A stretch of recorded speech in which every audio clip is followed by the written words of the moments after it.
شهر رمضان الذي أنزل فيه القرآن هدى للناس وبينات من الهدى والفرقان، فمن شهد منكم الشهر فليصمه، ومن كان مريضا أو على سفر فعدة من أيام أخر، يريد الله بكم اليسر ولا يريد بكم العسر، ولتكملوا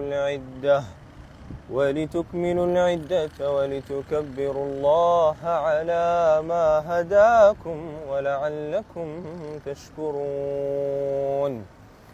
وإذا سألك عبادي عني فإني